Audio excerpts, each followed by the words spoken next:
Hello students, myself Dr. Vijayalakshmi. Welcome to the class Carbohydrates. In the last video, we studied about metarotation. In this video, we are going to study about some properties of carbohydrates. So one of the important properties is osazone formation. Osazones are yellow color crystalline compounds. When carbohydrates treated with excess of phenylhydrazine, they reacts with three molecules of phenylhydrazine and produces a yellow colored crystalline compound which is called osazone. Depending upon the structure of these osazone, the carbohydrates can be identified or it is act as a confirmative test for carbohydrates. So when we see the structure of osazone, some osazones are in a broom shaped, some osazones are crystalline, some osazones like a cotton ball. So depending upon the structure of that osazone, the carbohydrate, which carbohydrate is present in the sample can be confirmed. So let us see the osazone formation. So carbohydrate solution when warmed with excess of phenylhydrazine. Here for example D-glucose is taken. Initially the functional group and its adjacent alpha carbons are reacting. So D-glucose when treated with phenylhydrazine, the first carbon, that is the aldehyde group, reacts with phenylhydrazine. A mole of water is removed, 2 hydrogens from this NH2 group, and this oxygen is removed as H2O and it becomes C double bond N. So C double bond N, NH, C6H5. This is called hydrazone. This is one of the important property of aldehydes and ketones. When aldehydes and ketones treated with phenylhydrazine, they form phenylhydrazone. So when this glucose after treating with the phenylhydrazine, it forms glucose phenylhydrazone. The first carbon aldehyde group reacts with phenylhydrazine and forms phenylhydrazone. This phenylhydrazone reacts with another molecule of phenylhydrazine. So this group CHOH, the alpha carbon, the 2 hydrogens are removed, that is one NH2 and H reacts and forms NH3. C6H5, it takes another one hydrogen and it becomes C6H5NH2 and this carbon becomes C double bond O. The H and OH, actually that carbon here, the second carbon alpha carbon is one side OH, another side H. The NH2 will take one hydrogen and becomes NH3. C6H5NH will take another one hydrogen and it becomes a C6H5NH2. So there remains a C double bond O. A ketone group is produced. So as like in the first step, this ketone group reacts with another molecule of phenylhydrazine. So again condensation, 2 hydrogens from this amine group and oxygen are removed as water molecule C double bond N, NH, C6H5 and this is called osazone. So here glucose is taken, the osazone is formed for glucose, therefore it is called glucosazone. If fructose is taken, fructazone. So actually this yellow color crystalline, this osazone forms a yellow color crystalline compound. It takes 3 minutes for this formation when the glucose solution to this phenyl hydrazine is added and it is warmed in boiling water bath. It takes 3 minutes for the formation of this glucosazone. After 3 minutes, we can get a yellow color precipitate, and when that precipitate is observed under microscope, it looks like this. So the structure of glucosazone are like this, small broom shaped structures.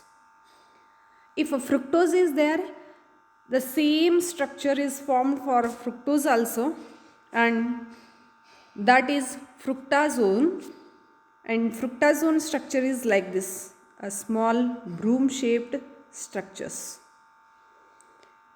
Disaccharides will take 30 minutes for this formation. Among that, sucrose will not form osazone, only lactose and maltoses will form the osazones, and depending upon the structure they both can be classified because all the remaining tests are same. Both give positive test for aldehyde group, both give positive test for hexoses, both give positive test for disaccharides, and both will form osazone in 30 minutes. So the only differentiation is the structure of osazone. Depending upon the structure, whether it is a lactose or maltose, that can be classified. Here glucose and fructose, timing is glucose will form osazone in 3 minutes, fructose forms osazone in 4 minutes, and the structure glucose forms a small broom shaped structure and fructose forms somewhat large than the glucose. So this osazone formation is one of the important property of the carbohydrates. Then let us see some conversions, that is conversion of aldose into next higher aldose, that is called Killian synthesis. If 3 carbon aldose is there, aldotriose, by Killian synthesis we can convert it into 4 carbon aldose, aldotetrose. If aldotetrose is there, we can convert it into aldopentose, aldopentose into aldohexose. So like this, the aldehyde, its next higher aldehyde is synthesized by this Killian synthesis, or it is also called Killian-Fischer cyanohydrin synthesis. So already you studied in the last semester, that is aldehydes or ketones, when treated with hydrogen cyanide, addition of hydrogen cyanide takes place and cyanohydrins are formed, so that 1 carbon extra than the aldose or ketose is formed. The same property is used here. In this, the arabinose, which is a 5 carbon compound. So here I have taken the example of synthesis of D-glucose from D-arabinose. From this D-arabinose, D-glucose and D-mannose, both the isomers can be synthesized. For that, the aldose is treated with hydrogen cyanide. So by treating with hydrogen cyanide, a new asymmetric center is introduced into the compound and it forms cyanohydrins. So for example here, D-arabinose is taken.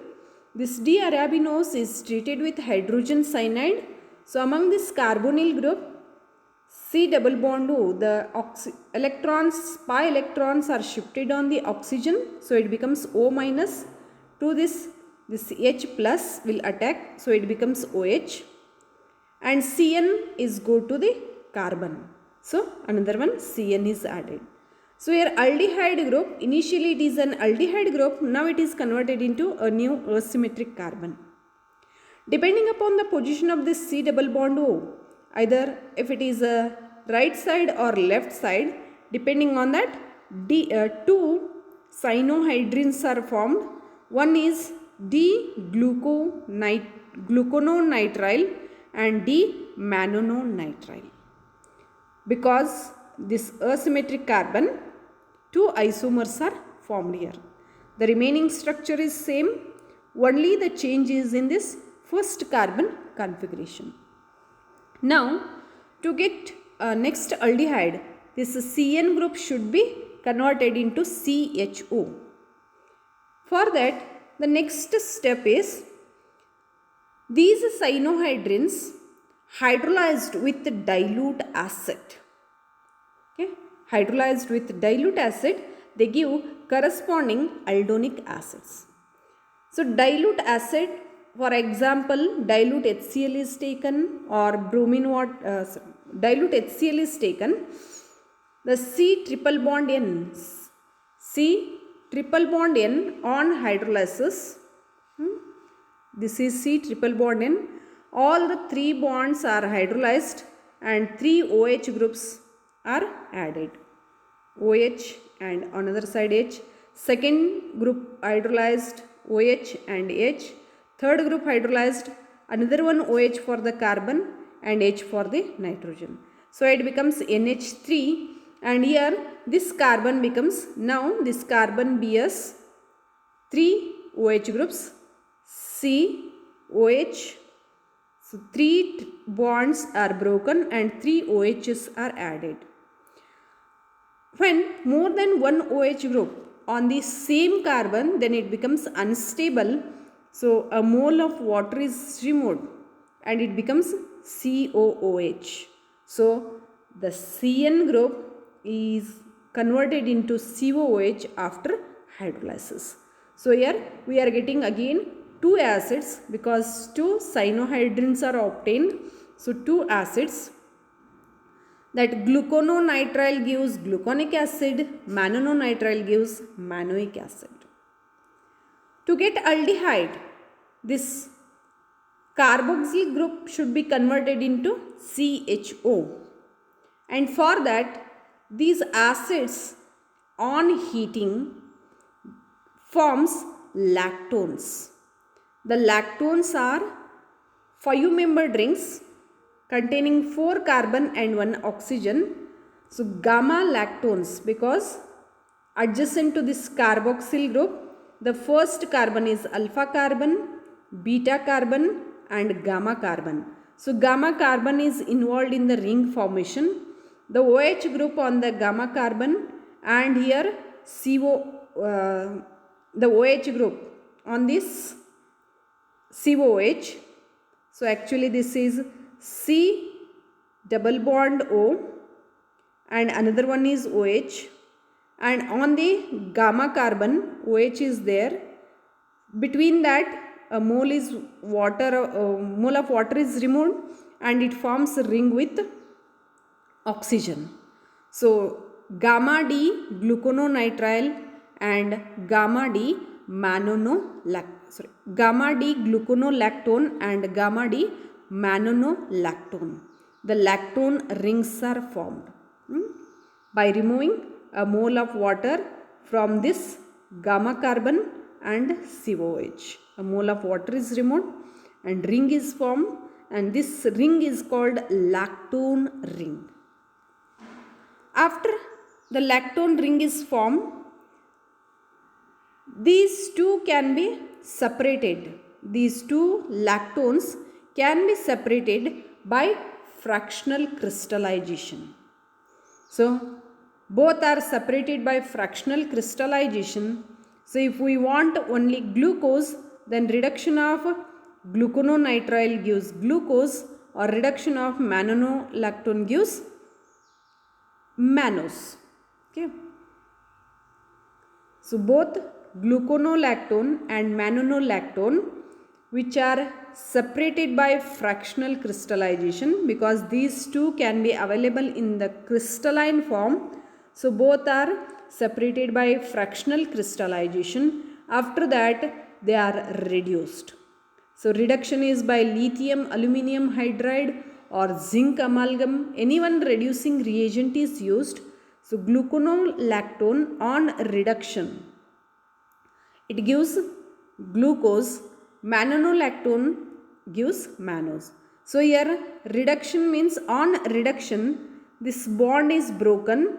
One side hydrogen and to this oxygen side another one hydrogen is added, so that it becomes again OH and CH.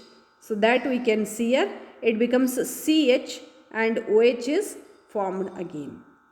So thus the D-arabinose is converted into D-glucose or also D-mannose. This is how to synthesize carbohydrates, that is ascending the carbon chain, increase the number of carbons. From taking one aldehyde, next higher aldehyde is synthesized. 4 carbon compound aldehyde is converted into 5 carbon.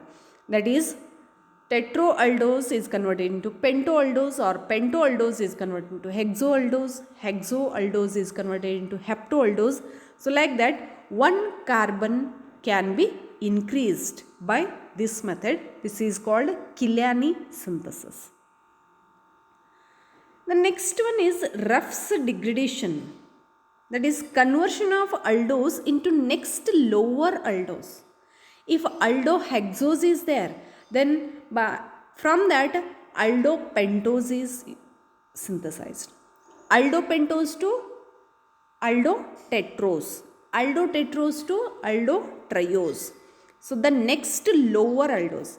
By Killian synthesis, next higher aldose is synthesized. But by Ruff's degradation, next lower aldoses are synthesized. So we will take an example of conversion of glucose into arabinose. Now we synthesize it from arabinose to glucose. Here conversion of glucose into arabinose. Glucose is a aldohexose, arabinose is aldopentose. Glucose on treating with bromine water, this is a mild oxidizing agent. So aldehydes on treating with the mild oxidizing agents, they undergo oxidation to form corresponding carboxylic acids. So when glucose is treated with bromine water is a mild oxidizing agent, they will give gluconic acid. This gluconic acid then treated with calcium carbonate, so that it forms calcium D-gluconate. Like that, suppose any acid, carboxylic acids, when treated with calcium carbonate, they will form COO minus twice Ca, calcium acetate. So here glucose is there, it is calcium gluconate is formed. This calcium gluconate on treating with Penton's reagent, this is called Penton's reagent, that is mixture of peroxide and ferric acetate. This mixture is called Penton's reagent. Penton's.